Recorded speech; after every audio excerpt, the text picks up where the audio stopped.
Todos estamos de volta com o nosso estudo. Você está ansioso, ansiosa hoje pelo nosso estudo? Porque hoje vamos falar de ansiedade. Então, eu espero que você esteja ansioso por aquilo que nós vamos estar falando hoje a respeito de ansiedade. Mas antes, a gente vai fazer uma oração, tá bom? Pai, nós te bendizemos, Senhor. Clamamos a Ti pelo Teu auxílio, pela Tua graça, pelo Teu favor. Clamamos, Senhor Jesus, pela Tua presença, Pai. Quanto precisamos de Ti, Jesus. Quanto precisamos do mover do Teu Espírito, que é aquele que faz nos entender todas as coisas, que nos ensina e que nos move, Senhor, na direção certa, no entendimento da Tua palavra e daquilo que é tão importante para o nosso próprio bem-estar e para a nossa comunhão contigo.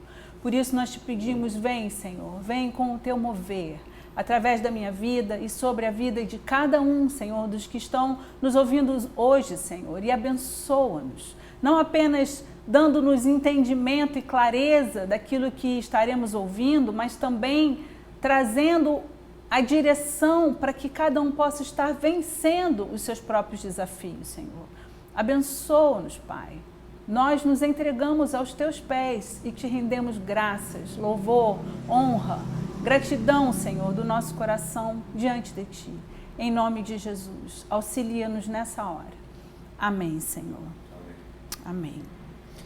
Então tá, vamos estar então hoje falando sobre ansiedade. É um assunto tão longo que a gente podia levar umas 3 quartas-feiras falando sobre ansiedade, mas a gente vai se restringir apenas a hoje. Talvez em outros momentos a gente possa até pincelar, porque a ansiedade ela permeia muitas coisas, né? Mas vamos estar tentando ser o mais sucinto possível para dar conta do assunto hoje, tá bem? Então vamos lá. A ansiedade, na verdade, ela é uma emoção absolutamente natural. Todo ser humano tem ansiedade. Todos nós, em algum momento, por alguma razão, temos esse sentimento e, na verdade, ele nada mais é do que um resultado de uma expectativa, de um anseio, né? Algo que nos deixa alerta, nos deixa despertos, atentos. E aí eu acho que isso faz muito parte da nossa vida, do nosso dia a dia. E aí eu queria que você fosse comigo lá na segunda carta de Paulo a Timóteo, no capítulo 1, no versículo 4, a palavra do Senhor nos diz assim, o apóstolo Paulo dizendo: lembrado das tuas lágrimas, estou ansioso por ver-te, para que eu transborde de alegria. Então era a expectativa do apóstolo Paulo de encontrar Timóteo. Isso gerava nele uma ansiedade, um anseio, um desejo ardente de que ele pudesse se encontrar novamente com seu filho na fé. Então vamos também lá para Lucas capítulo 10. A partir do verso 40, a palavra de Deus nos diz assim: Marta agitava-se de um lado para o outro, ocupada em muitos serviços. Então se aproximou de Jesus e disse: Senhor, não te importas de que minha irmã tenha deixado que eu fique a servir sozinha? Ordena-lhe, pois, que venha ajudar-me. Respondeu-lhe o Senhor: Marta, Marta, andas inquieta e te preocupas com muitas coisas. E aí o texto continua dizendo: pouca coisa é necessário, na verdade apenas uma, e eu não vou tirar a melhor parte de Maria, que está aqui aos meus pés. Mas o que eu nem selecionei esse restante, porque o que eu queria frisar é exatamente a ansiedade que movimentava o coração de Marta naquele momento, que nada mais era do que tentar atender da melhor forma a Jesus e a sua comitiva. Então ela estava agitada, ela estava inquieta, ela estava ansiosa por fazer o seu melhor, por dar conta de dar o melhor, né, para Jesus, para a sua comitiva. E isso estava deixando a Marta muito agitada e muito ansiosa. Então, estes são exemplos de ansiedade absolutamente normais da vida, né, os quais nós devemos administrar da melhor maneira possível. São ansiedades que a gente chama de ansiedades estado, ou seja, é uma ansiedade momentânea, é um estado de ansiedade momentâneo Por quê? Porque está relacionado a alguma coisa específica, a algum momento específico, a uma questão bem definida, né?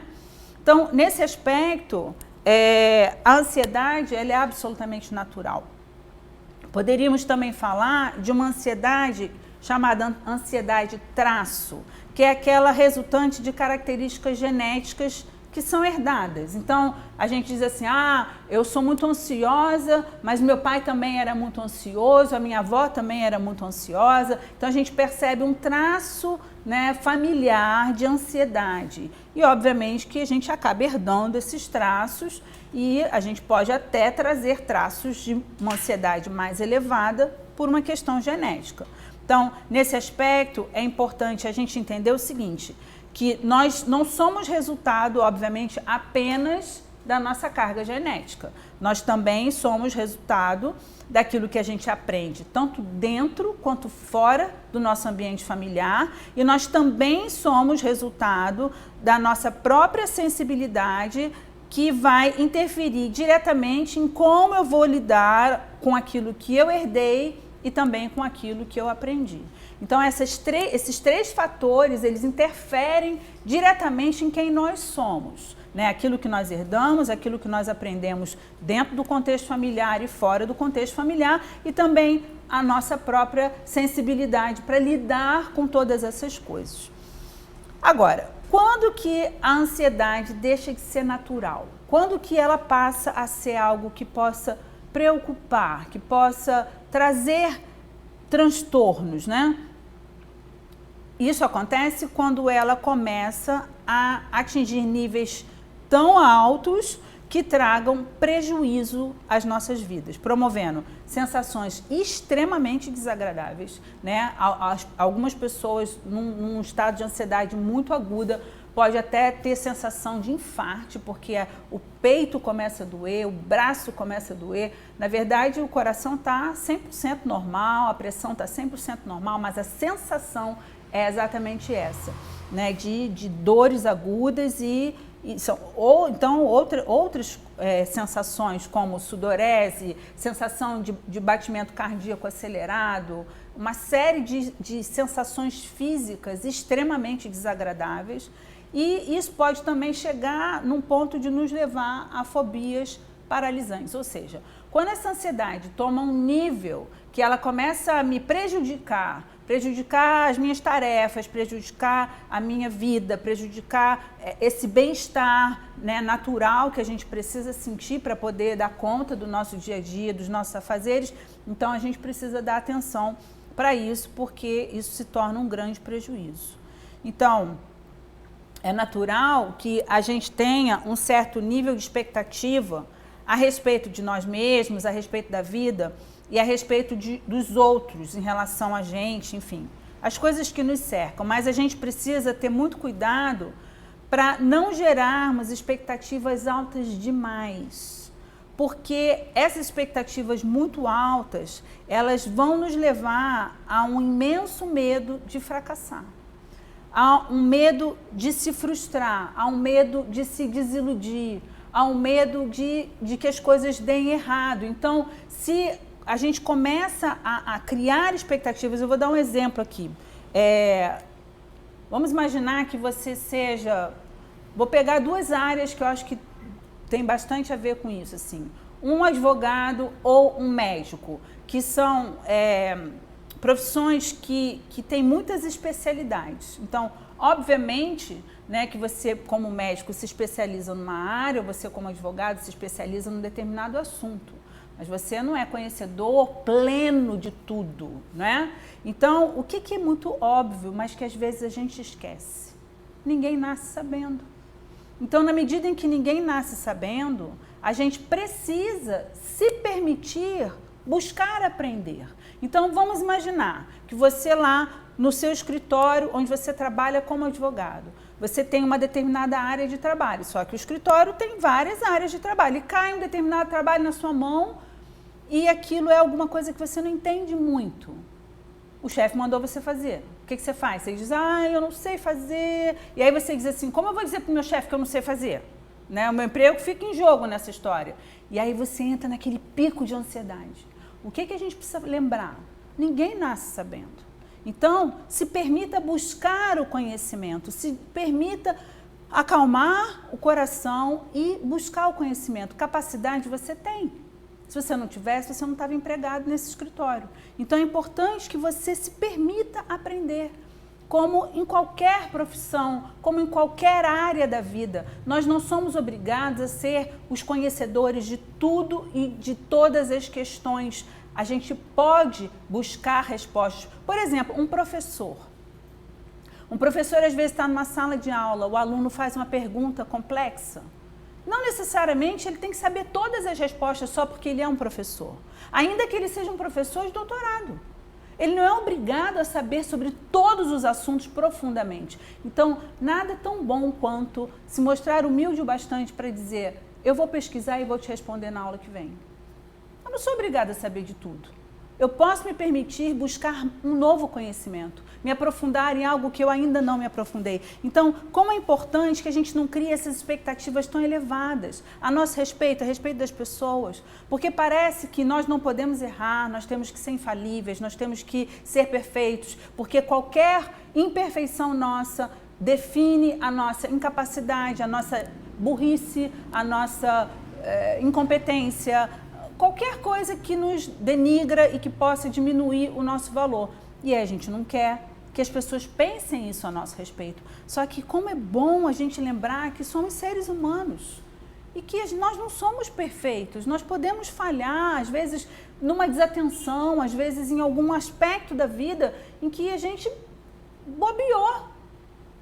E a gente tem a chance de se retratar, pedir perdão, pedir uma oportunidade de conserto. Ok, que muitas vezes há coisas que têm consequências graves, evidente que a gente tem que ter cuidado com as coisas que dizem respeito à nossa vida e à vida das pessoas e ao nosso trabalho, mas vamos lembrar que nós temos que ter cuidado com essas expectativas, né? Expectativas exageradas são armadilhas criadas para nós mesmos que geram grande fonte de ansiedade. Então, reveja um pouco as suas expectativas para ver se elas estão dentro de um razoável, de um nível atingível, ao invés de você se colocar sempre frustrado diante de algo elevado demais. O medo, ele é um sentimento que está muito relacionado com a ansiedade. E é uma coisa muito importante da gente também considerar. Então, o medo das frustrações pode ser um enorme gerador de ansiedade, assim como o medo do fracasso, o medo da humilhação, o medo do desvalor, o medo de um monte de coisas, não é? Mas é importante nós lembrarmos que o medo também é um sentimento, assim como a ansiedade, absolutamente natural e indispensável para a nossa sobrevivência. Então, é necessário que a gente tenha medo, para que a gente tenha cautela a respeito de algumas coisas. Por exemplo, não vou nem falar de coisas óbvias, como estar próximo de um penhasco, mas eu vou dizer, quando você está conhecendo uma pessoa, como que você se aproxima de alguém que você não conhece? Obviamente, sondando o terreno onde você está pisando. Isso é uma cautela proveniente do medo. Um medo saudável que nos faz entender exatamente quem é o outro, aonde que a gente está pisando. Então, se você, por exemplo, é uma pessoa muito brincalhona, muito espontânea, sonda primeiro para ver quem é o outro. O outro também é brincalhão, também é espontâneo, ou é uma pessoa mais formal, ou é uma pessoa mais séria, que não gosta de muitas intimidades. Então, é importante a gente sondar esse ambiente para a gente se portar da maneira mais adequada. Então, o medo faz parte da vida da gente, mas é preciso que a gente entenda que esse nível, né, do medo, dentro do que é um medo real e um medo irreal, isso precisa estar bem equilibrado, para a gente não entrar em medos que também venham a trazer prejuízos para a nossa vida, medos irreais, medos exacerbados, que venham também nos aprisionar, né? Lá na Classificação Internacional das Doenças, são descritos vários diagnósticos relacionados a transtorno de ansiedade. Eu vou citar alguns rapidamente, não quero me aprofundar nisso. Se a gente fosse se aprofundar em todos eles, a gente ia ficar aqui muitas quartas-feiras. Então, ansiedade generalizada, né, que é uma ansiedade intensa, permanente, que interfere nas nossas atividades diárias. Tem o transtorno de humor, né, que cria uma variação entre a tristeza e a euforia de uma forma muito intensa, às vezes prolongada, que é o que a gente chama da bipolaridade. Obviamente que isso tem variações também, mas eu não quero entrar nesse mérito, é só para vocês terem um panorama.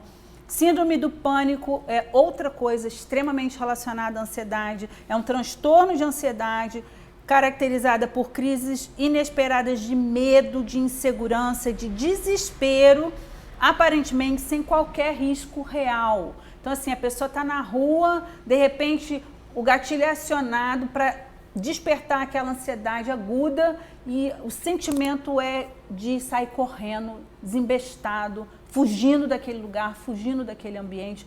É uma sensação horrorosa. As pessoas, às vezes, têm crise de choro no meio de um ambiente público, às vezes se tremem toda e perdem completamente o controle de si mesmas. Esse sentimento de perder o controle de si mesmo é muito assustador. Então, tudo isso é muito desconfortável, né? E são coisas que precisam ser bem cuidadas, porque promovem muito sofrimento. Então, fobias simples, né, que é um medo ilógico causado pela presença de uma situação ou de um objeto em particular. Eu me lembro de uma pessoa que eu conheci que ela tinha um medo absurdamente irreal e assim, exacerbado de borboleta. E uma vez ela dirigindo num lugar assim com mais árvores e mais aberto, uma borboleta entrou dentro do carro dela, ela freou bruscamente, abriu a porta do carro, saiu correndo e o carro ficou lá. Então imagina essa situação, né? Que situação complicada, né? E obviamente que essa fobia pode ser em relação a qualquer coisa, não apenas a objetos, mas também a situações. Fobia social, que tem relação com as interações sociais cotidianas, causando uma ansiedade irracional, medo, constrangimento, ou seja, um distanciamento das demais pessoas, todo o desconforto de estar no meio de pessoas. Transtorno obsessivo-compulsivo, que todo mundo conhece como TOC, que é caracterizado por pensamentos e medos também irracionais, que a gente chama de obsessão, né? Aquele pensamento intenso que não para, que deixa a mente acelerada e que levam a comportamentos compulsivos, que são aqueles comportamentos repetitivos que acabam esgotando também toda a atenção e toda a energia da pessoa que sofre disso. Também é algo bastante esgotante, muitas vezes limitante. E o estresse pós-traumático também é um problema ligado à ansiedade, que obviamente é uma ansiedade que provém de um trauma, de uma experiência traumática e que é desencadeada cada vez que o gatilho é acionado. Cada vez que, de alguma maneira, alguma coisa te remete àquela lembrança, àquela experiência. Às vezes são pesadelos, às vezes são flashes que vêm na sua cabeça, às vezes são cheiros, às vezes são sons ou ambientes que, de alguma forma, te remetem àquela sensação do trauma e também isso é bastante desagradável. Bom, isso foram algumas questões ligadas à ansiedade. E, como eu disse, não pretendo me aprofundar muito nisso, porque não haveria tempo, evidentemente, da gente ir tão longe assim. Então, mas o que eu estava falando? Que isso tudo são diagnósticos que estão lá na Classificação Internacional das Doenças, mas como a gente comentou na semana passada, é muito importante a gente ter cuidado com essa coisa dos diagnósticos. Porque para que eles não sirvam de rótulos que venham nos definir de tal maneira que roubem da gente as alternativas de mudança, as alternativas de que a gente possa se desvencilhar ou até superar ou até avançar e vencer muitas vezes todas essas coisas que promovem tanto sofrimento na vida da gente. E uma outra coisa que acontece também a partir dos rótulos são argumentos que a gente se apoia como quem se apoia em uma bengala, né, para encobrir a nossa própria paralisia, a nossa própria inércia diante daquela situação. Então, a explicação sempre é o diagnóstico. Então, por exemplo,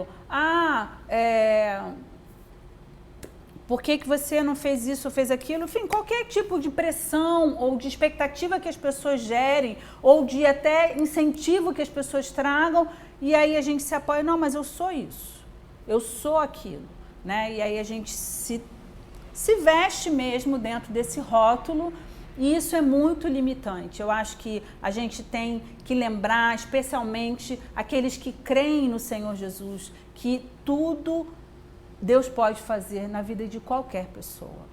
A Bíblia mostra que Jesus ressuscitou mortos, a Bíblia mostra que Jesus libertou pessoas endemoniadas, a Bíblia mostra que Jesus curou cegos, cegos que nasceram cegos, cegos que ficaram cegos em algum momento da vida. Jesus curou lepra, Jesus fez coisas extraordinárias e Ele é o mesmo ontem, hoje e eternamente. E a ansiedade, ela faz parte de qualquer enfermidade. Então, se Jesus pode curar uma cegueira, por que não uma ansiedade? Né? Então, assim, vamos nos apegar à nossa cura e ao nosso bem-estar e não aos rótulos de um diagnóstico. Por isso que eu acho que a gente tem que ter muito cuidado com isso. Então, é importante pensar que a ansiedade exacerbada que a gente sente não pode assumir o governo da nossa vida. Ela não pode estar à frente, no comando de quem nós somos. Então, há momentos em que vai ser preciso que a gente busque ajuda, né? E isso pode ser uma ajuda profissional, uma ajuda de um terapeuta, uma ajuda de um médico, né? Ajuda de amigos que podem fazer diferença, pessoas da nossa confiança, né? E isso é muito importante, buscar ajuda para tentarmos identificar qual é a fonte geradora dessa ansiedade. E tentarmos desenvolver o controle sobre ela, para que ela não venha a ganhar um volume tão grande dentro da gente que passe a nos controlar e a nos dominar e a nos restringir.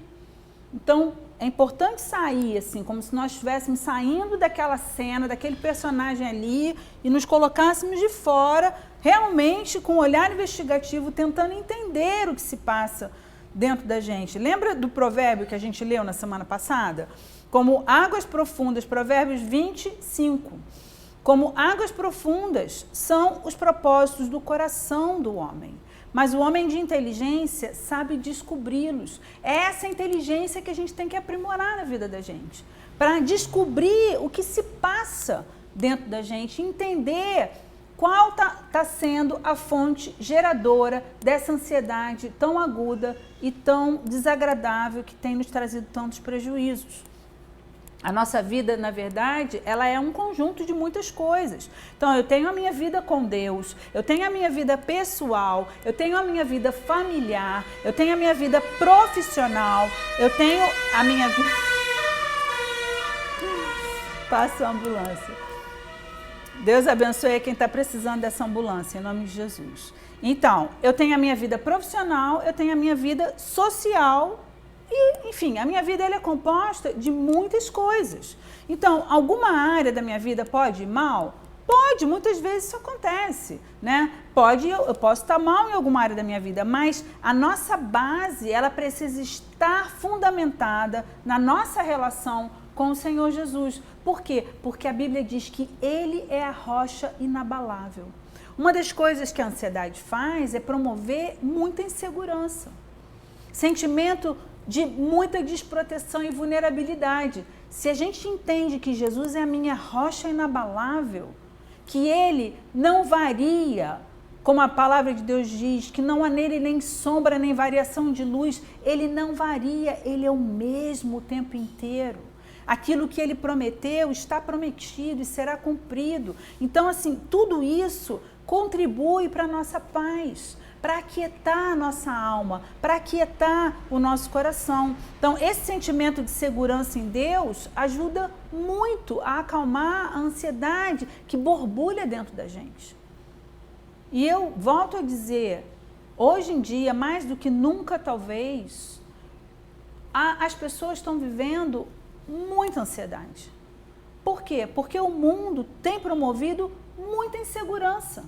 E quanto maior insegurança o mundo promove, mais ansiedade é gerada dentro da gente. Por isso a gente precisa buscar uma base de segurança, porque é exatamente esse estado de segurança que aquieta a ansiedade e a angústia do nosso coração. Pensa, as pessoas estão empregadas, mas elas não sabem até quando. Qualquer momento elas podem perder o emprego.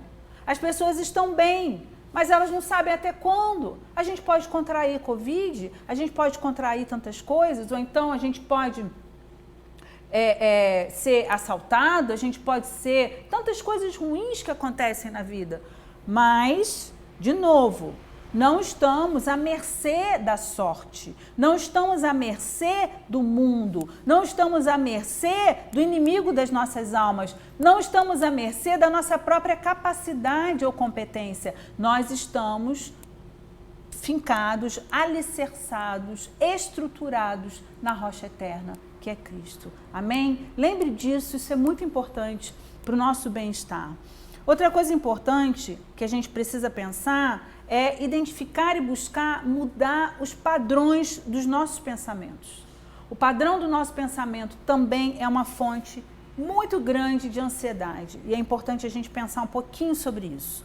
A nossa estrutura psíquica funciona da seguinte maneira: ela começa num pensamento que gera sentimentos e esses sentimentos geram ações.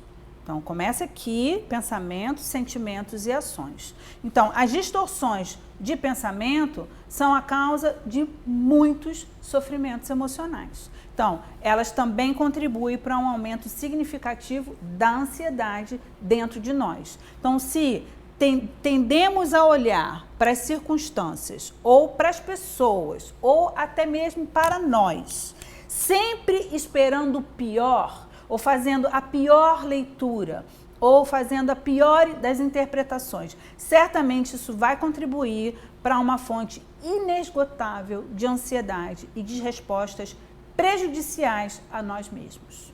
Vou dar um exemplo para você, que eu acho que você vai entender bem o que eu quero te dizer. Abra comigo a sua Bíblia lá no primeiro livro de Samuel, capítulo 18. Nós vamos estar lendo a partir do verso 6. Esse texto é muito interessante. A palavra de Deus nos diz assim: sucedeu, porém, que vindo Saul e seu exército, e voltando também Davi de ferir os filisteus, as mulheres de todas as cidades de Israel saíram ao encontro do rei Saul, cantando e dançando com tambores, com júbilo e com instrumentos de música. As mulheres se alegravam e cantavam alternadamente cantando alternadamente diziam: Saul feriu os seus milhares, porém Davi os seus 10 milhares. Então Saul se indignou muito, pois estas palavras lhe desagradaram em extremo, e disse: 10 milhares deram elas a Davi, e a mim somente milhares? Na verdade, o que lhe falta, senão o reino? Daquele dia em diante, Saul não via a Davi com bons olhos. Então, vamos prestar atenção no comportamento de Saul nesse quadro, nessa cena, nesse exato momento. O comportamento de Saul e a disposição do seu coração mudou completamente a partir de um sentimento de inveja que o fez esquecer quem o havia colocado naquele trono. Então, o que tinha acontecido na história? Para quem não conhece bem a história, eu vou fazer uma recapitulação bem rápida. Deus colocou Saul no trono. Ele indicou Saul para Samuel. Samuel, o profeta, Deus disse a ele: Samuel, o rei, eles querem um rei? Tá bom, eu vou dar um rei para eles. O rei é esse rapaz aqui. Apontou para Saul. E aí tem toda uma história, até um mover profético para apontar Saul como o escolhido de Deus para ser o rei de Israel. Muito bem, diante daquela história lá dos filisteus, dos gigantes do Golias, Davi venceu o gigante e Saul o trouxe para perto dele, né? E aí Davi passou então a morar no palácio, acabou sendo o genro do rei, casando com a filha dele, blá blá blá, e ele passou a estar no exército do rei e Deus foi dando inúmeras vitórias. E aí o que aconteceu? A partir desse dia, dessa musiquinha, Davi deixou de ser o garoto querido do coração do rei, o pupilo do rei, e passou a ser objeto de ódio de Saul. Por quê? Porque um sentimento de inveja brotou no coração de Saul, e ao invés de ele tentar discernir esse sentimento, aplacar essa emoção de dentro dele e se recompor, lembrando que eu não estou aqui pelos meus méritos, eu não estou aqui pela força do meu braço, foi Deus quem me escolheu, foi o Senhor quem me colocou nesse lugar, então eu preciso estar alinhado com Ele, e é Ele que preservará o meu reino. Ao invés de ele pensar isso, o que ele fez? A ansiedade despertada pelo medo de perder o seu reinado e de não ser mais o amado do povo, fez com que as ações de Saul mudassem completamente a partir desse momento. E elas passaram a ser o seguinte: agradar o povo em detrimento de agradar a Deus, perseguir o seu rival, que ele estabeleceu Davi como seu rival, e esconder suas falhas para com o povo, ao invés de se arrepender delas e corrigi-las. E você vai ver vários episódios que Saul fez exatamente isso. Ele encobria as suas falhas para que o povo não descobrisse que ele tinha errado. Por quê? Medo de perder a admiração e o apreço do povo, e que o povo tirasse ele dali e colocasse Davi no seu lugar. Tudo isso começou aqui, no seu processo mental, na sua disposição mental. Então, como é importante a gente ter uma capacidade analítica dos nossos próprios pensamentos, para que eles não venham a gerar sentimentos que gerarão ações que no final vão ser tropeço para a nossa própria vida. O que aconteceu com Saul? A vida dele foi daí de mal para pior, até que ele morreu da forma mais trágica possível. É muito importante que nós não sejamos pessoas apenas reativas, mas que a gente pare para entender e decifrar as nossas emoções, para que a gente pare, melhor ainda, e tente decifrar os nossos pensamentos. Lembra da história de Caim? O que está acontecendo com você, Caim? Por que o seu semblante caiu? O teu desejo será contra ti, mas a ti cumpre dominá-lo. Então é importante a gente ter esse olhar que questiona, que passa numa peneira aquilo que a gente pensa. E é tão assim interessante a gente observar que essa coisa do pensamento, ela é tão forte que, dependendo da nossa tendência, isso vai muito no automático. Então é como se fosse assim, eu já vi essa cena várias vezes de diferentes maneiras. Por exemplo, vamos imaginar que um amigo tivesse me convidado para ir, sei lá, passar o final de semana com a minha família lá numa casa maravilhosa, numa praia paradisíaca. E eu estou muito precisada de férias, de descanso, minha família está toda empolgada, estamos todos felizes, porque vamos passar alguns dias nesse lugar maravilhoso. E aí toca o telefone, e aí alguém atende e diz, é o fulano de tal. Na mesma hora, a tendência, aposto que vai dizer que não vai mais viajar, que a viagem me inchou.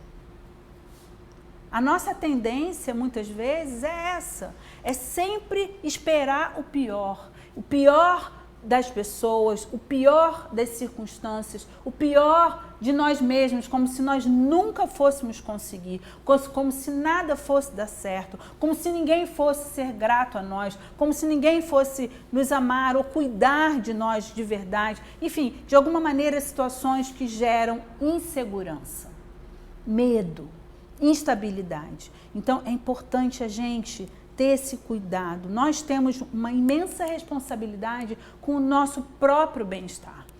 E a gente precisa lutar muito para corrigir esses padrões de pensamento, esses padrões de comportamento, para termos uma renovação da nossa forma de pensar e interpretar as coisas. O que a Bíblia nos fala lá em Romanos 12, 2? Ela diz o seguinte: e não vos conformeis com este século, mas transformai-vos pela renovação da vossa mente, para que experimenteis qual seja a boa, agradável e perfeita vontade de Deus. Não vos conformeis com este século, a gente pode tentar botar de uma forma mais específica, não se conforme com a sua própria realidade.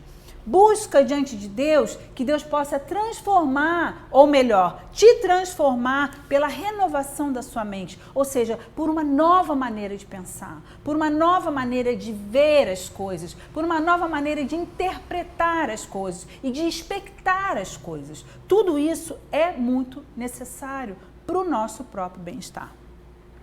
E a gente encontra em Deus, né, esse poder transformador, ou melhor dizendo, renovador da nossa mente, que vai gerar transformação na nossa vida, e é por meio dessa transformação que a gente começa a ser capaz de experimentar a vontade de Deus tão maravilhosa que Ele tem reservado para cada um de nós, não é? Então, a vontade de Deus é o quê? É que nós vivamos em paz. O próprio Senhor Jesus disse: eu vos dou a minha paz vos dou, não vou lá dou como o mundo a dá. Por quê? Porque a paz do mundo é aquela paz momentânea e circunstancial. A paz que eu te dou é a paz que excede o entendimento. As coisas podem estar difíceis, a vida pode estar difícil, as situações podem ser até contrárias, mas a minha paz vai estar no seu coração. E essa paz a gente precisa buscar de Deus de fato, para que a gente viva essa promessa, para que a gente viva essa verdade, ainda que haja problemas. Jesus nos disse: no mundo passais aflições, mas tem de bom ânimo. Eu venci o mundo. E, obviamente, o que ele quis dizer com isso? Como eu venci o mundo, vocês estão vencendo junto comigo, porque vocês estão comigo. E tudo aquilo que eu estou conquistando para vocês. Então, vamos tomar posse dessas coisas. Então, a vontade de Deus é que nós tenhamos paz, que não vivamos ansiosos, muito menos que venhamos a adoecer, paralisar nossa vida por causa de uma ansiedade elevada demais. É óbvio que Deus não quer isso para nenhum de nós. Então, a palavra de Deus, ela nos ensina muitas coisas importantes para aprendermos a lidar com a nossa ansiedade. Eu vou citar aqui alguns versículos bem rapidinho. Mateus 6:25, a palavra de Deus diz assim: por isso vos digo, não andeis ansiosos pela vossa vida, quanto ao que é a vez de comer ou beber, nem pelo vosso corpo, quanto ao que é a vez de vestir. Não é a vida mais do que o alimento, e o corpo mais do que as vestes? Isso é o próprio Senhor nos dizendo. A nossa vida vale mais do que todas essas coisas. Mateus 6:28 agora.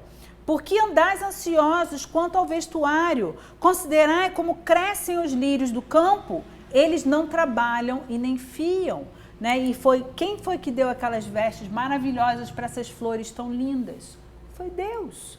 E a Bíblia fala que Deus sabe que nós precisamos de todas essas coisas. E aí vamos lá para o capítulo 6:27, um versículo anterior. Qual de vós, por ansioso que esteja, pode acrescentar um côvado ao curso da sua vida? Eu vou compartilhar com vocês uma experiência minha. Eu já contei isso em algum momento, em alguma pregação, mas eu vou falar novamente porque tem tudo a ver com esse assunto. Obviamente, como mãe, a gente fica preocupado com os filhos que não chegaram ainda, que estão na rua, que, enfim, a gente quer os filhos dentro de casa com a porta fechada e eles seguros ali perto da gente.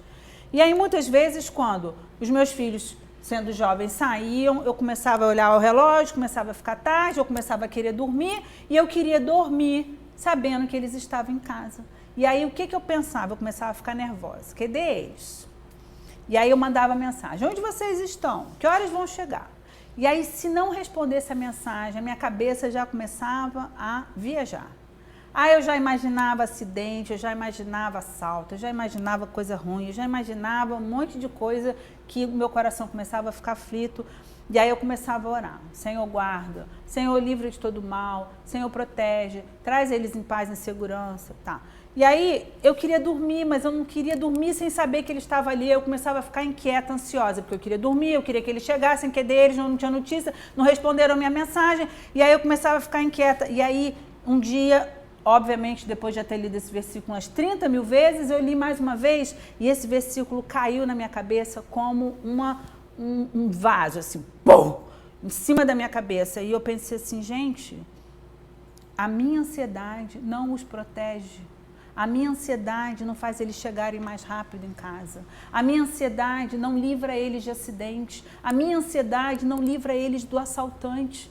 E eu não posso fazer absolutamente nada De que adianta que eu fique angustiada, ansiosa, inquieta, não durma, amanhã tendo que trabalhar no dia seguinte cedo e estou aqui aflita. E aí eu comecei a ter uma postura diante disso. E aí quando eu me dava conta de que eu estava entrando nesse caminho de aflição e ansiedade, eu lembrava do versículo e eu dizia, Senhor, eu não posso, mas tu podes guardá-los. Tu estás aonde eles estão. Livra-os do mal e traz-os em paz e em segurança. Em nome de Jesus, glória a Deus, boa noite. Eu virava para o lado, eu dormia. E aí eu mandava um recadinho, avisa quando vocês chegarem em casa. E aí, lá para alguma hora da madrugada, eu acordava e a primeira coisa que eu fazia era olhar o celular para ver se tinha a mensagem dele dizendo, chegamos. E aí eu olhava e eu dizia, glória a Deus, e eu continuava dormindo. Então, assim, na verdade, não que isso seja a solução de todos os problemas, mas são coisas que são importantes da gente lembrar, para tentar impedir que a gente entre nessa bola de neve de ansiedade que vai crescendo a cada momento. E aí Lucas 12, 26 reforça esse versículo e ele diz assim, se portanto nada podeis fazer quanto às coisas mínimas, por que andais ansioso por outras? Ou seja, se a minha ansiedade não pode acrescentar um côvado sequer à minha vida, por que então que eu me permito andar ansioso por coisas que eu não tenho o menor controle? E aí entra uma questão muito relacionada à ansiedade, necessidade de controle. Mas a gente vai falar um pouquinho disso lá para frente. Então, a gente sabe que a ansiedade também é fruto de uma necessidade de controle. Eu achei que estava mais para frente, mas está bem agora aqui no meu esboço. Então, vamos lá. Uma necessidade de controle que tenta minimizar todos os erros, todos os problemas, todos os sofrimentos, todas as angústias, todas as aflições. E, na verdade, muito da nossa ansiedade é por conta de uma coisinha chamada medo do sofrimento. Óbvio que ninguém quer sofrer. Se algum de nós disser, eu não tenho medo do sofrimento, qualquer coisa pode vir sobre a minha vida que eu vou matar no peito e levar de boa. Não é verdade. E se realmente alguém pensa assim, alguma coisa está errada, porque não é normal que a gente realmente não se importe de sofrer. O sofrimento não é bom, né? Só que, de novo, é importante a gente lembrar, se a nossa ansiedade não muda um côvado, de que adianta que eu ande ansiosa, seja pelo que for? Então, é importante que a gente saiba ir àquele que pode solucionar e controlar o que nós não podemos fazer e nem controlar. Então, essa necessidade de controle para tentar minimizar o sofrimento, para tentar trazer garantias e seguranças para o nosso bem-estar, para o nosso sucesso, para a nossa segurança, enfim, para o que for, essa necessidade de controle é uma imensa geradora de ansiedade. E isso é uma coisa que a gente precisa observar, porque a nossa necessidade de controle não promove controle. Percebe? Que é um sofrimento inútil, é um sofrimento em vão. A gente tem controle até um determinado momento. Então, eu vou voltar para o meu exemplo. Eu tenho controle até o momento em que eu tenho um celular, os meus filhos têm um celular e eu posso entrar em contato com eles, seja por uma mensagem, seja pelo telefone. E aí eu posso falar com eles, olha, volta tal hora, não chega depois de tal hora, me avisa quando chegar. Tudo isso eu posso controlar. Mas mais do que isso, eu não posso controlar. Eu não posso controlar um pneu que fure e que atrase eles. Eu não posso controlar situações que possam promover atrasos. Eu não posso controlar a segurança deles no ir e no vir. Eu não posso controlar um monte de coisas. Nem a vontade deles eu não posso controlar. Vá que eles pensem, nossa, eu falei que eu ia voltar a tal hora, mas o papo aqui está tão bom, vou ficar mais um pouquinho. Nem isso eu não posso controlar. Então, é importante que a gente entenda isso e tente diminuir esse nível de ansiedade que vai subindo pela nossa necessidade de estabelecer controle. A verdade é que a ansiedade não nos acrescenta nada quando em níveis elevados. Ela apenas nos prejudica e nos rouba muitas coisas, a começar o nosso próprio bem-estar. e a nossa capacidade de raciocinar e a nossa capacidade de agir equilibradamente. Então, o Senhor nos convida a levarmos a Ele a nossa ansiedade, depositarmos nele a nossa segurança, desenvolvermos uma verdadeira confiança em seu cuidado e amor para conosco. E aqui eu acho que entra uma questão muito importante. Quando a gente pensa em levar a Ele a nossa ansiedade, tá, você pode colocar diante dele lá a sua ansiedade. Depositar nele a sua segurança, você pode dizer, não, eu sei que o Senhor é Deus, que Ele é poderoso para me guardar, Ele pode todas as coisas. Mas desenvolver uma verdadeira confiança no cuidado e no amor de Deus para com a tua vida, isso é uma questão que às vezes é muito difícil. Sabe por quê? Porque a gente questiona lá no íntimo do nosso coração se realmente Deus nos ama, se realmente Ele se importa conosco. Às vezes a gente pensa assim, isso eu acredito nisso para fulano de tal, para Beltrano, para você ou para o outro, mas para mim... Será que eu consigo vivenciar a verdade do amor de Deus por mim? O cuidado de Deus para comigo? Será que a gente está vivendo essa confiança, essa certeza de que Deus é aquele Pai de verdade que vai se colocar na nossa frente e vai dizer, olha, para chegar nela tem que passar por mim primeiro. Vai topar? Será que a gente está vendo Deus dessa maneira? É muito importante que a gente veja Deus dessa maneira, porque Deus é o nosso escudo e a nossa fortaleza. É muito importante que a gente consiga ver que o nosso Senhor Jesus é aquele general que vai na frente da batalha. Ele é aquele que vai na nossa frente.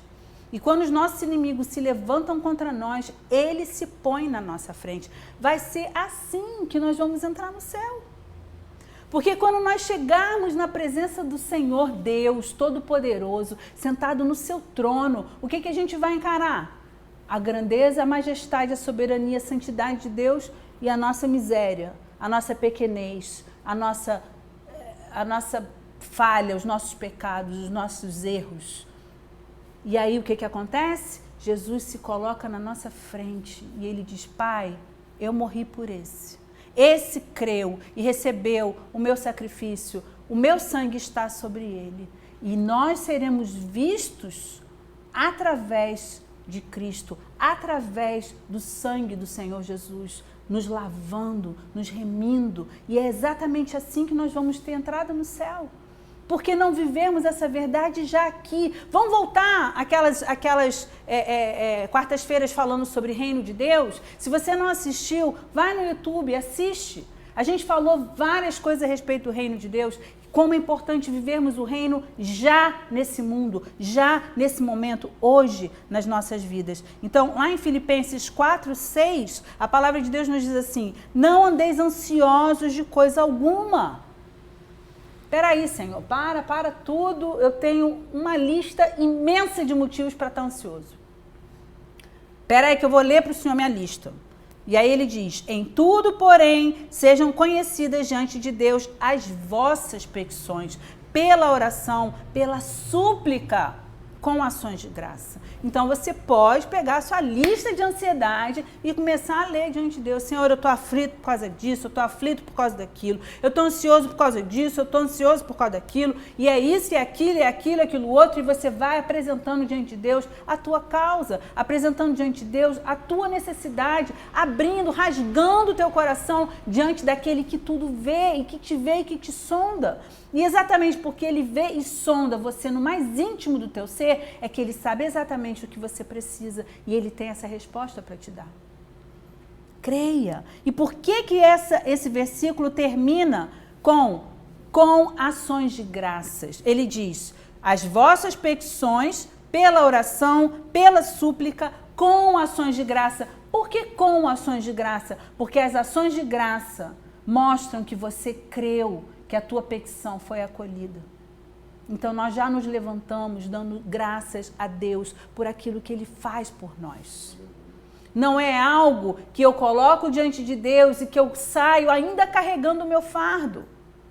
Não é dessa maneira, porque se for dessa maneira, não está sendo eficaz. É preciso que a gente, de fato, se levante com ações de graças. Senhor, obrigada, porque o Senhor acolheu a minha oração, porque eu posso depositar diante de Ti a minha ansiedade, a minha angústia, todo o meu medo, toda a minha aflição, tudo que tem gerado essa insegurança tão desconfortável dentro de mim, que me rouba às vezes a minha concentração, que me rouba a minha atenção, que prejudica a minha memória, que prejudica o meu ânimo, que estraga o meu desempenho no meu trabalho, que me deixa estourando com a família o tempo inteiro, toda hora gritando, toda hora brigando, toda hora me aborrecendo com a família. Por quê? Porque eu estou ansiosa, porque eu estou inquieta, porque eu estou aflita, porque eu estou nervosa. E quando eu estou inquieta, qual é o natural da gente? É transmitir a nossa inquietação. E de alguma maneira a gente quer que os outros fiquem inquietos também. Por quê?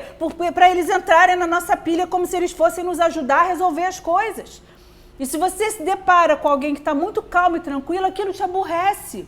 Porque parece que só você está enxergando o problema e ninguém está se mexendo para fazer nada. E aí a gente começa a disparar uma agitação ao nosso redor. Uma inquietação, uma aflição. Não foi isso que Marta fez? Marta estava inquieta, agitada. Ela viu Maria calma, serena e tranquila aos pés de Jesus. Senhor, não te importas que eu esteja aqui agitada fazendo tudo e ela não está fazendo nada? Calma, Marta. Calma, por que você está tão inquieta? Por que você gerou essa expectativa tão grande de fazer um almoço tão sublime, maravilhoso? Nós estamos satisfeitos com tudo que você já fez. Muito obrigada. Se aquieta, se acalma, usufrua desse momento. Mas a gente parece que não se permite. Porque a gente está sempre correndo atrás da perfeição, correndo atrás das certezas, correndo atrás daquilo que a gente tem que, de alguma maneira, garantir para a nossa própria sobrevivência e bem-estar. Quem garante alguma coisa se nós não conhecemos o dia de amanhã? A palavra do Senhor diz: o amanhã pertence ao Senhor.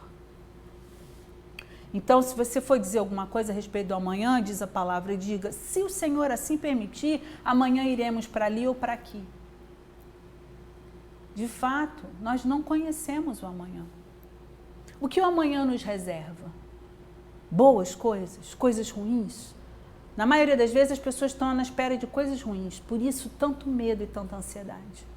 Mas Deus nos reserva boas coisas. A sua vontade é boa, é agradável, é perfeita. E é importante a gente lembrar disso. Lá no primeiro livro de Samuel, capítulo 1:16, a palavra de Deus nos diz assim: não tenhas, pois, a tua serva por filha de Belial, porque pelo excesso da minha ansiedade, da minha aflição, é que tenho falado até agora. Essa pessoa aqui é Ana. Ana, mãe de Samuel. Ela estava ali sofrendo porque ela não conseguia gerar filhos. E ela tinha um marido que a amava profundamente.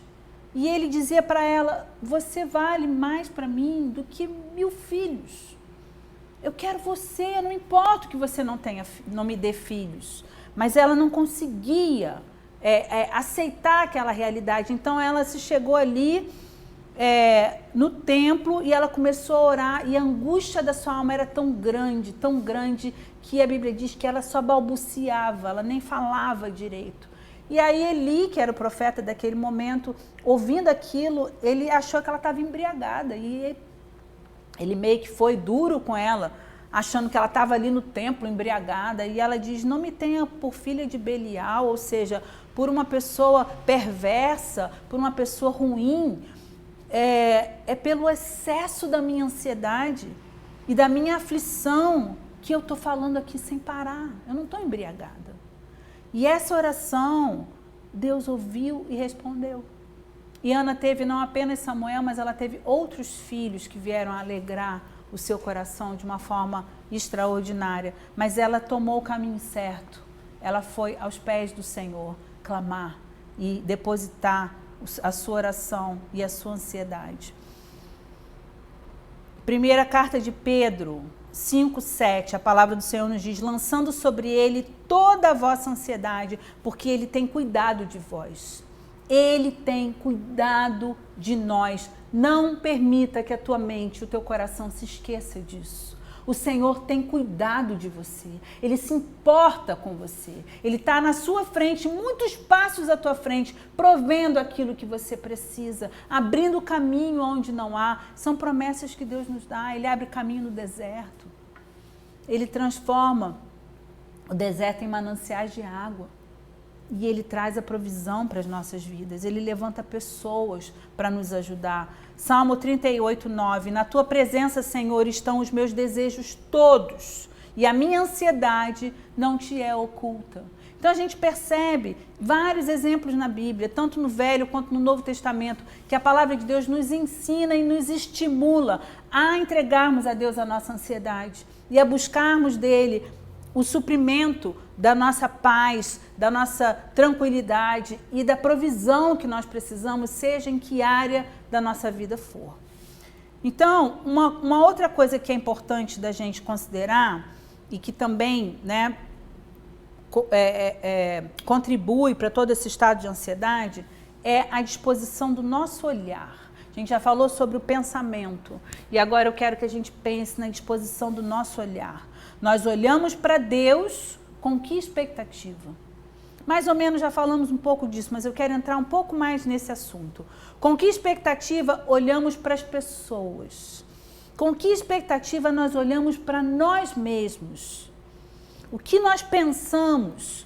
O que nós nos antecipamos quando a gente pensa em Deus, quando a gente pensa nos outros, quando a gente pensa em nós mesmos? O que esperamos receber ou alcançar? Um olhar com olhos bons faz toda a diferença. De novo, é aquilo que eu falei, né? A gente já tem toda uma expectativa de fracasso. Por exemplo, está na hora do seu feedback lá no seu trabalho.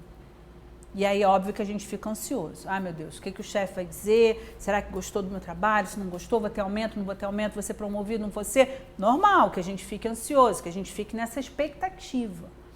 Agora, se a gente já vai pensando, aquele dia que eu errei naquele negócio, ele vai me descascar. E aquela outra coisa que eu fiz de errado, ele vai me humilhar. E a gente já vai achando que o chefe vai levantar aquela lista de derrota para te botar para debaixo de cachorro.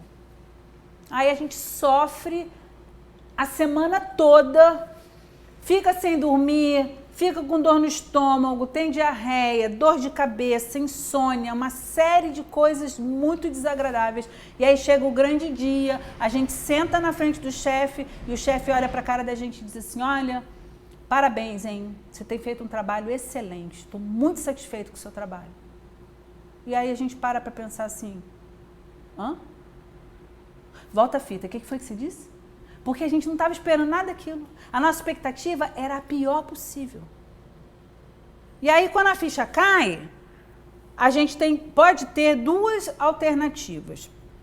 Ou a alternativa mais centrada, que seria dizer: ai, para que você sofreu tanto antecipadamente? Por que você não ficou quieta, calma, na presença de Deus ali, aguardando o que viria? Sofria no dia se ele fosse puxar sua orelha, mas sofreu tanto tempo antes à toa, porque ele está feliz da vida contigo. E aí tudo bem, esse seria o pensamento melhor. O pensamento pior: ih, meu Deus, acho que eu estou confundindo ele bonitinho, consegui enganar ele, mas em alguma hora ele vai descobrir que eu não sou isso tudo que ele está pensando. E aí a gente fica sempre com aquele fantasma de que uma hora vão descobrir que nós não somos capazes. A gente só está ali enganando os outros. Agora é curioso que a gente engana, mas engana tão bem que engana o chefe, o outro chefe, o colega, todo mundo. Você leva aumento, promoção e até honras e... Nossa, quanta gente boba ao teu lado, né? Sendo enganada tão bem. Gente, por que nós não conseguimos enxergar que Deus tem nos capacitado, que Deus tem nos abençoado, que temos sido competentes? Às vezes a gente tem medo de que isso nos faça vaidosos, mas na verdade não. Esse reconhecimento redunda em glórias a Deus. Glórias a Deus que tem me exaltado, que tem me capacitado, que tem me dado condições. Não estou perfeita, tem muito profissional melhor do que eu posso tentar melhorar? Posso correr atrás? Posso, me especializar mais? Posso. Então vamos fazer mais. Mas acredite no trabalho que você mesmo tem feito, acredite na pessoa que você tem sido, acredite. Porque a gente precisa ter olhos que vejam boas coisas que vêm das pessoas, de nós mesmos, de Deus, da vida, dos frutos que nós temos semeado. A palavra de Deus nos diz, nós vamos colher o que nós semeamos. Se você tem consciência de que você tem feito uma boa semeadura, por que você espera a pior colheita? Espere uma boa colheita. Espere uma boa colheita porque você tem se esforçado para você fazer o seu melhor. Espere uma boa colheita. Ah, mas eu não tenho feito tão melhor assim. Tá, você até pode fazer melhor do que isso. Mas também não seja tão duro consigo mesmo. E se você reconhece aonde você está procrastinando, aonde você está sendo preguiçoso, aonde você está se acomodando, realmente vigie para que você faça melhor. Crie condições, crie bons hábitos, porque essas coisas, estudar, se empenhar, se preparar, não procrastinar, isso é geração de hábitos. Nós precisamos criar bons hábitos. E hábitos só são criados com rotina. Ninguém nasce um dia com um belo hábito. A gente cria um hábito porque faz aquilo todo dia e aquilo vira um hábito. Então vamos fazer todo dia boas coisas para criarmos bons hábitos, que isso vai gerar coisas boas para a gente. Então, ainda que a vida, a família ou outras pessoas tenham promovido sofrimento para nós, a gente precisa estar atento para o que tem dado certo. É óbvio que a vida não é perfeita. Se a vida fosse perfeita, a Bíblia não diria que o mundo jaz no maligno. Como é que uma vida que jaz no maligno pode ser perfeita? Não pode ser perfeita. Então, é importante a gente entender que algumas coisas podem dar errado, algumas coisas podem ser difíceis, mas o que está dando certo? Vamos nos regozijar com o que está dando certo. Vamos nos alegrar com aquilo que está sendo bom.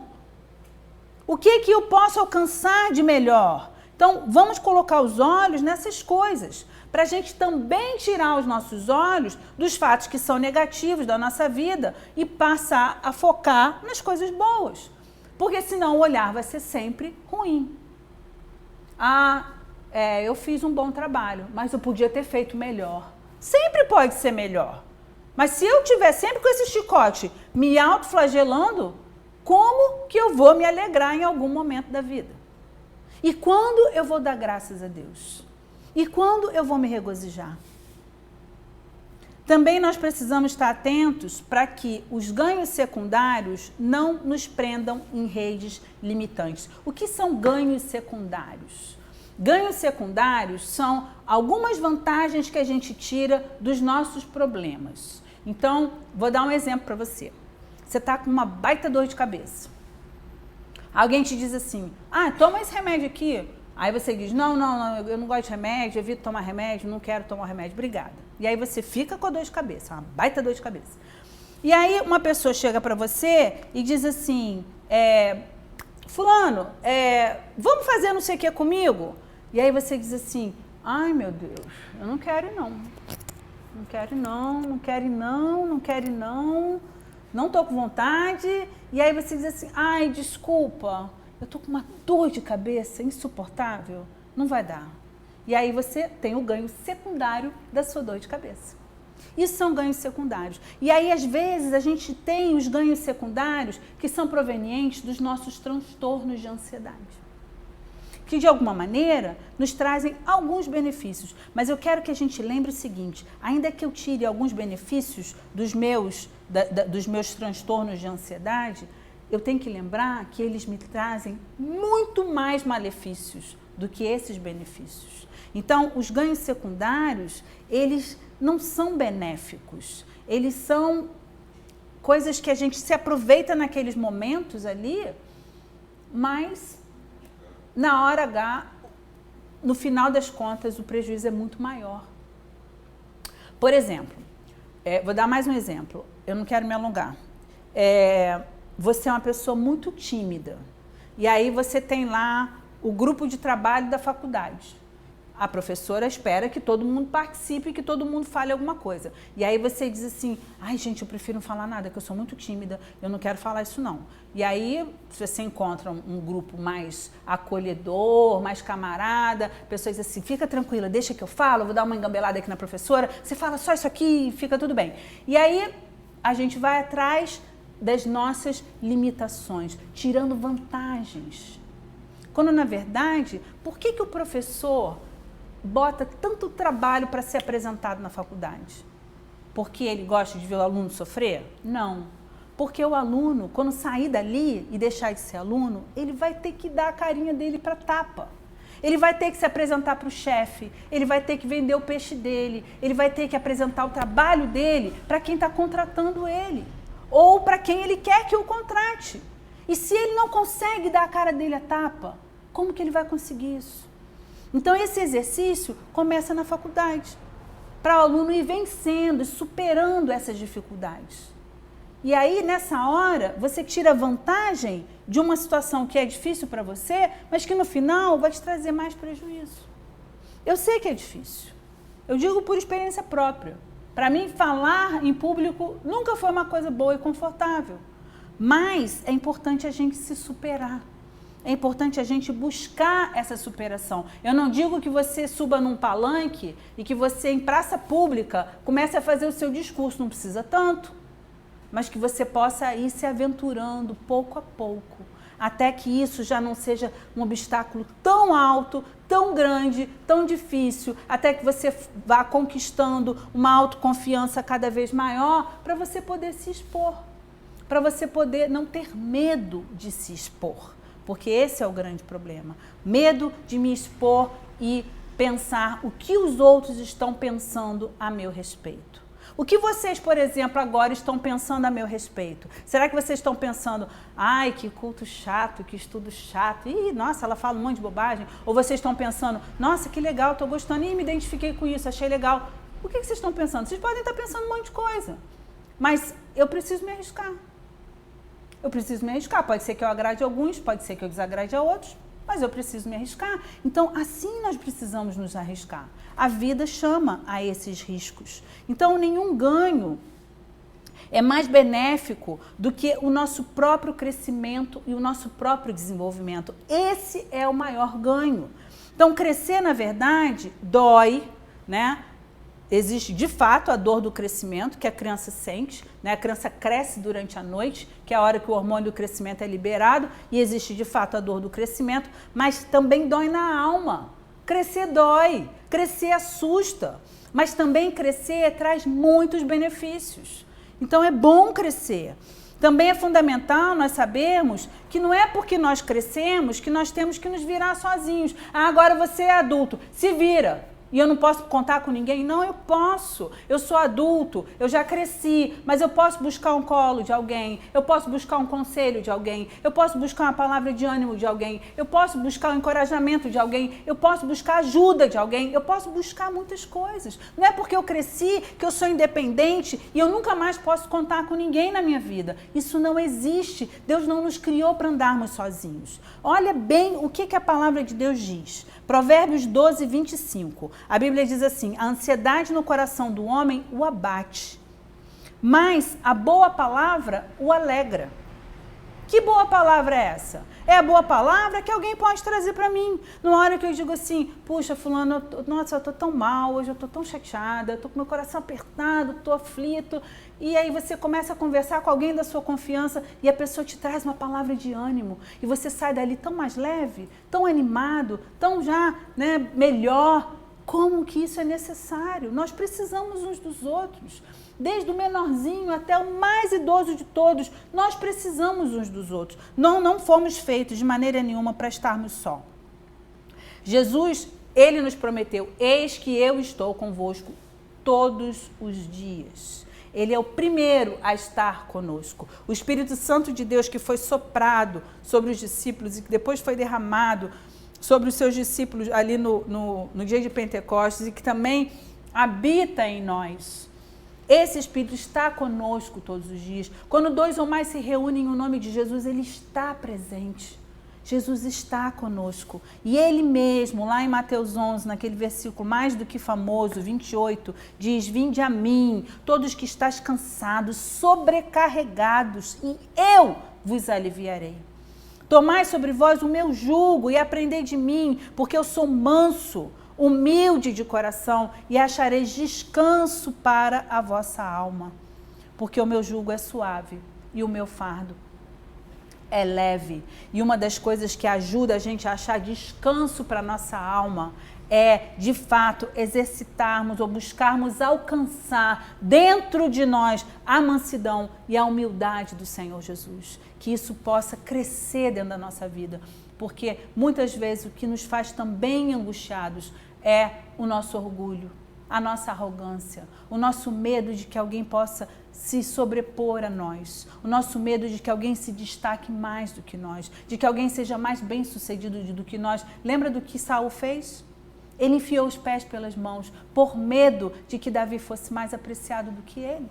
Quando, na verdade, Deus havia escolhido a ele para ser rei. Davi foi escolhido depois, mas antes ele tinha sido escolhido o rei. Então procure descansar no Senhor. Atreva-se a confiar nele. Se andarmos nos seus caminhos, ele é a garantia da nossa vitória. E ele jamais vai descumprir a sua própria palavra. Ele é a garantia. João 16:33. A palavra do Senhor nos diz: estas coisas vos tenho dito, para que tenhais paz em mim. No mundo passais aflições, mas tende bom ânimo, eu venci o mundo. E lá na primeira carta de João 5:3-5 diz: porque este é o amor de Deus, que guardemos os seus mandamentos. Ora, os seus mandamentos não são penosos, porque todo que é nascido de Deus vence o mundo. E essa é a vitória que vence o mundo, a nossa fé. Quem é que vence o mundo, senão aquele que crê ser Jesus, o Filho de Deus? Então, vamos praticar essas verdades, vamos exercitar a palavra de Deus nas nossas vidas. Vamos colocar em prática tudo isso que a gente está aqui refletindo a respeito. O conhecimento não serve para absolutamente nada se ele não for colocado em prática. Você pode ser um exímio cozinheiro de receitas, né? Daquele que tem todas as receitas de tudo na vida, mas você nunca foi para o fogão fazer absolutamente nada. Que cozinheiro que você é? Então, não adianta nós termos um leque de conhecimento se nós não colocarmos esse conhecimento em prática. Vamos começar pouco a pouco. Também não adianta pensar que eu estou aqui hoje e que eu vou dar um passo e vou chegar lá no topo da minha ambição. Também não é dessa maneira. Toda escada tem degrau após degrau e nós precisamos subir um a um. Às vezes a gente consegue subir de 2 em 2 para os que são mais ágeis, mas na maioria das vezes é 1 a 1. E pular etapas às vezes não é muito bom, porque de alguma maneira isso ajuda a nos desequilibrar, porque a nossa estrutura não fica bem formada. Então, não tenha pressa em se desenvolver, em crescer, em construir coisas sólidas na sua vida, mas também não desista disso. Faça isso todos os dias. Todos os dias é a sua oportunidade de construir coisas sólidas na sua vida, que vão de alguma forma te ajudar a aquietar a sua alma, a te fazer mais seguro, mais tranquilo, vencendo tantas fontes de ansiedade que existem lá fora, que existem na nossa vida, mas que nós estamos debaixo das asas do Altíssimo. Amém? Lembre-se disso. Aquele que se acolhe à sombra do Onipotente, debaixo das suas asas, ele estará seguro. É esse o lugar que a gente tem que estar. E nesse lugar, eu fico me perguntando, quem poderia nos alcançar? Quem se atreveria a chegar perto desse Deus tão soberano e glorioso, levantar as suas asas e nos tirar de lá? Ninguém. A palavra do Senhor nos diz que o nosso inimigo, ele está ao nosso derredor, como um leão que ruge. Ele fica ali ao redor do aprisco, mas ele não entra no aprisco. Ele não pode nos tocar. Permaneça no aprisco. Permaneça na comunhão com o teu Pai. Amém? Esse é o lugar da nossa segurança. Feche os seus olhos por um momento. Eu quero orar por você, por mim. Todos nós vivemos num mundo de muitas incertezas e inseguranças. Pai, nós nos colocamos diante de Ti, Senhor. E eu quero agora, Jesus, junto com os meus irmãos, estar aqui orando por essa questão da ansiedade, Pai. Quantos de nós, e eu diria que todos nós, em proporções diferentes, temos sofrido desse mal. Todos nós, Senhor, temos muitas vezes sido achatados, sufocados pela ansiedade, Pai. Mas nós queremos aprender a lidar com tudo isso. E eu quero te pedir especialmente por aqueles que vivem agora, Senhor, essa realidade de uma ansiedade tão exacerbada que traz mal-estar ao seu corpo, sensações horríveis e que de alguma forma os impede, Senhor, de trabalhar, de viver, de ir e vir, de fazer as suas coisas, de estar bem dentro da sua casa, na rua, nos lugares. Senhor, tudo que tem gerado ansiedade em suas vidas, que tem limitado a vida dos teus filhos. Alguns, Senhor, se privam de andar a pé, outros se privam de andar de metrô, outros se privam de andar de ônibus, se privam de ir a determinados lugares, de estar dentro de um elevador. Senhor, outros se privam do convívio das pessoas. Outros se privam do próprio trabalho, Pai. Ou de construir uma família. Senhor, quantos males a ansiedade tem promovido. Mas nós te pedimos, Senhor, traz cura à nossa alma. Traz cura aos nossos corações. Traz cura à nossa mente. E põe em ordem a nossa vida, Senhor. Ajuda-nos, Senhor Jesus, a termos essa renovação da mente tão necessária para mudar o nosso padrão de pensamento. Ajuda-nos, Senhor, a termos olhos bons, que a tua palavra diz que se os teus olhos forem bons, todo o teu corpo será luminoso. E ela também diz que os olhos são a janela do coração. Então, qual é o estado do nosso coração? Senhor, trata o nosso coração, trata os nossos sentimentos, aquilo que se passa dentro de nós, quantas inseguranças, invejas, temores, quantos ciúmes, quantos medos. Pai, ajuda-nos para que todas essas coisas que promovem em nós tanta ansiedade, tanto sofrimento, possam ser tratadas, não sufocadas, não enterradas, não negadas como se elas não existissem, mas tratadas, de fato tratadas, Senhor. Ferida após ferida, trauma após trauma, tristeza após tristeza, que essas portas sejam fechadas na nossa vida, não como quartinhos escuros, entulhados, mas como feridas que estão completamente restauradas, Senhor, curadas, sem cascas, talvez cicatrizes, mas não mais com dor, não mais com inflamação, não mais com enfermidade. Senhor, cura-nos. Porque nós queremos ser o povo que te representa nessa terra. E para isso, Senhor, nós precisamos estar muito alinhados contigo. E precisamos compreender a mente do Espírito e usufruirmos da paz que procede do Senhor. Aquieta nossa alma, Pai. Traz paz aos nossos corações. Põe em ordem os nossos pensamentos, modifica o que precisa ser mudado. Corrige, limpa, transforma. É o que nós pedimos, Pai.